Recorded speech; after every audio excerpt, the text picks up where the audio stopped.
आप स्वामी जी समाज पार्टी के राष्ट्रीय अध्यक्ष हैं और ये देश में गांव-गांव और शहर-शहर हिंदू सम्मेलन हो रहे हैं, इस पे आपका क्या कहना आपने बड़ा अच्छा टॉपिक किए है हिंदू सम्मेलन। देखिए, हिंदू सम्मेलन जो देश के अंदर चल रहे हैं, खासकर हिंदी भाषा भाषी प्रदेश में,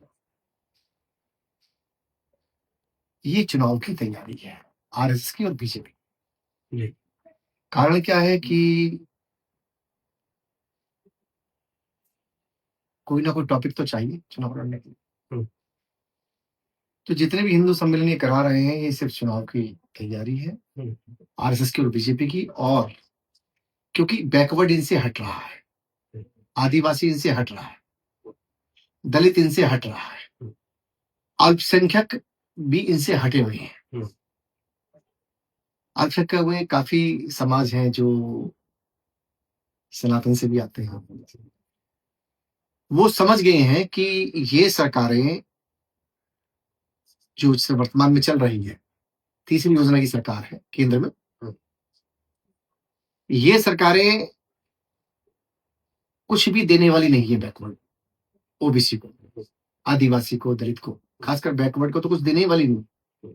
अब एक ऐसा टॉपिक चाहिए देश में कि सरकार को पता है कि तुम जा रहे हैं, सरकार को ये मालूम है कि जाना है, तो एक ऐसा टॉपिक चाहिए जिसके पर्दे के पीछे सब बातें छुप जाए। ये वो टॉपिक है हिंदू सम्मेलन करके। बैकवर्ड जो समाज है, ओबीसी, अति पिछड़ा, उनसे उन्हें फिर से झांसे में लेने की बात चल रही है। जो सच्चाई तो ये है इसकी, चुनाव के समय उनको हिंदू बना दिया हाँ, हिंदू बना दिया जाता है चुनाव के समय। और ये सिर्फ जो जितना भी बैकवर्ड समाज या आदिवासी, दलित जो भी इनका साथ दे रहा है, आरएसएस और बीजेपी को साथ देता है, तो समझ लीजिए कि वो 10% लोगों की सत्ता देश में बनती है। 10% लोग हैं, 90% के अधिकारों से वंचित उन्हें किया जाता है।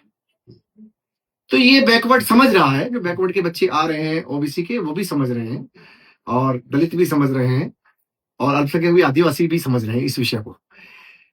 क्योंकि भारतीय जनता पार्टी की सरकार अगर बनती है देश के अंदर, राष्ट्र के अंदर, और आरएसएस की सपोर्ट से बनती है, आरएसएस को कोई फॉलो करता है, तो समझ लीजिए वो 10% लोगों की ही सरकार है देश में। वो 90% लोगों को उनके अधिकारों से वंचित कर देती है। मोहन भागवत जी का कहना है कि आरक्षण जारी रहेगा, इस पे आपका क्या कहना? देखिए, आप मोहन भागवत जी कह रहे हैं आरक्षण जारी रहेगा, तो मोहन भागवत जी को ये समझना चाहिए झांसा ज्यादा दिन तक देश में नहीं चलेगा। एक तरफ कह रहे हैं आरक्षण जारी रहेगा, एक तरफ यूजीसी का विरोध अपने ही अनुसांगिक संगठनों से करा रहे हैं। अगर इतना इनको क्लियर, मैंने कहा ना 10% लोग, इतना इनका क्लियर है, फंडा विजन जो इनका क्लियर है बैकवर्ड के लिए, उनको आगे बढ़ाने के लिए, सभी को, जो समाज को 10% छोड़ के जो अगड़े कह रहा है, तो उनको केंद्र की सरकार जो है कोर्ट में क्यों नहीं खड़ी होती यूजीसी के सपोर्ट में? मोहन भागवत जाके आरएसएस क्यों नहीं खड़ा होता? ये सीधा सीधा झांसा देने की बात है, वोट लेने की बात है बैकवर्ड तबके से, क्योंकि बैकवर्ड तबके की बहुत जबरदस्त वोट, आदिवासी, बैकवर्ड, दलित, बहुत बड़े। दलित तो फिर भी समझदार है, जो बैकवर्ड तबका है वो अभी उतना परिपक्व नहीं है, लेकिन हो रहे हैं परिपक्व, वो हो रहे हैं, समझ रहे हैं इस बात को। ये फिर से झांसा देगा। ये हिंदुत्व का जो एक चैप्टर चला है ना, हिंदुत्व के सम्मेलन, जितने भी इनके गुनाह हैं, पाप हैं सरकारों के, उसको छुपाने के लिए सिर्फ इन्होंने हिंदुत्व का पर्दा आगे लगाने की कोशिश की है। जो सत्य है, जो अब नहीं चलेगा। बहुत जागरूक हो रहा है देश, राष्ट्र बदल रहा है। और ये अमेरिका को जो है इन्होंने समझौते किए हैं, इस पे सरकार ने, जो किसानों, अमेरिकी किसानों का माल खरीदेगी सरकार। हाँ, तो भारतीय किसानों का इससे क्या नफा होगा, नुकसान होगा इसमें? हाँ, जैसा बता रहे हैं, मैंने पढ़ा नहीं है, लेकिन अगर इतना बड़ा बाजार आप बाहर के लिए खोल रहे हैं, सिग्नेचर कर रहे हैं, इतना बड़ा बाजार के लिए आपने उनकी फाइलों पे सिग्नेचर किए हैं, उसमें कोई टैक्स ड्यूटी भी नहीं, टैक्स ड्यूटी भी नहीं आपने है, तो सीधा सीधा भारत के किसानों पे फर्क पड़ेगा। किसान बर्बाद हो जाएगा राष्ट्र का। देश को बेचने वाली बात। देश को बेचने वाली बात है। और इनके साथ जो स्थिति इनकी आ रही है, अभी आप देखिएगा कि बहुत ही देश में इन्हें राष्ट्र की जनता से मतलब नहीं है, देश की जनता से मतलब है। ये जो भी न्यूज चलाते हैं, बांग्लादेश की चलाएंगे, पाकिस्तान की चलाएंगे, वो दिखाएंगे। अरे भाई, भारत को भी संभाल लो। 90% लोगों के अधिकार दे दो, 10% की सत्ता क्यों बना रखी है आपने भारत में? कितने बच्चे उनके जुडिशियरी में हैं? कितने बच्चे उनके अधिकारी हैं, लोक सेवा आयोग की सर्विस में हैं? लेकिन ये बंटवारा ही ढंग से नहीं करते। 10% लोगों के बच्चे आप देख लीजिए, कहीं जाइए, यही अधिकारी मिलेंगे इनके, सब इनके मिलेंगे 10%। अच्छा, ऐसे समय में जब देश में पार्लियामेंट चल रही है और प्राइम मिनिस्टर बाहर है, तो इस पे क्या कहना? हाँ, ऐसे समय पे प्राइम मिनिस्टर अगर बाहर है छोड़कर पार्लियामेंट को, जब पार्लियामेंट चल रही है, तो कहना क्या है?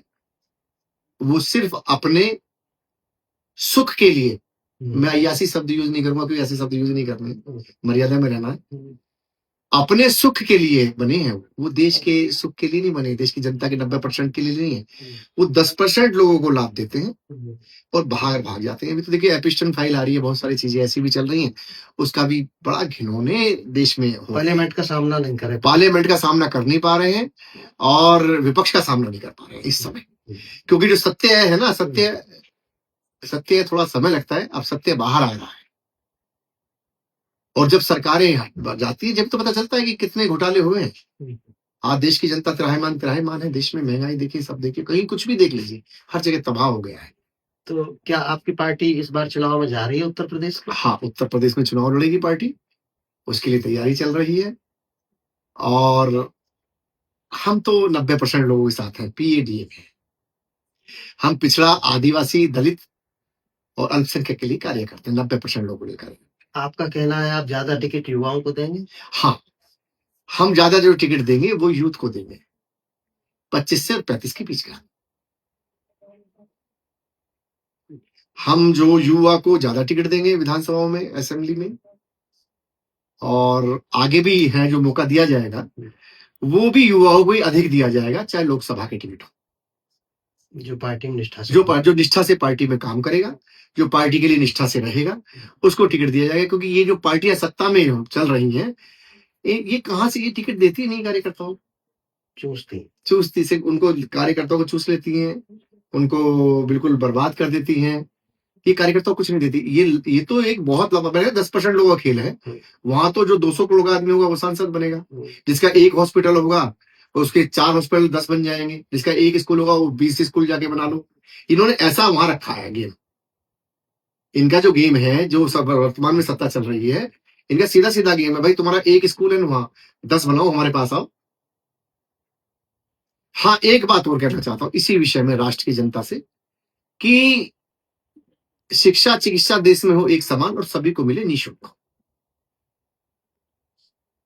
वो तब मिल पाएगी जब आप लोग किसी, ये तो क्योंकि पार्टी देगी, पार्टी टिकट दे देगी पैसा लेके, और पार्टियां बहुत है ऐसी दे देती हैं, ये भी है। बीजेपी वर्तमान में बड़े बड़े पैसे वाले इसके अंदर है, देश के सारे पैसे वाले इसी के अंदर है।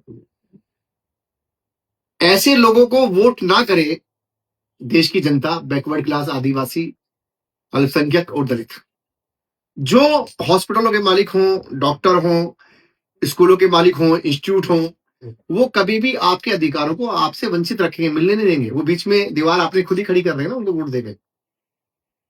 और एक देश में राइट टू रिकॉल होना चाहिए,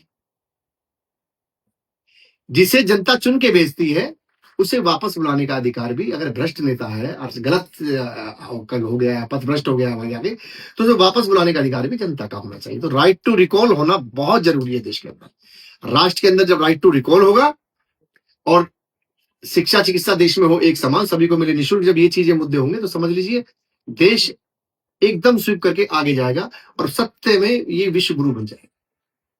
अच्छा, अभी सरकार ने एक नियम और बनाया है कि जो भी किसी ने संपत्ति अर्जित की है किसी भी तरीके से, उस पे केवल कुछ जुर्माना लेंगे, उसको सजा जेल नहीं होगी। अब आप देखिए, ये सिर्फ भूमाफियाओं के लिए सरकार है, ये भूमाफियाओं की सरकार है। इसमें समझ में सब ऐसे ही लोग हैं।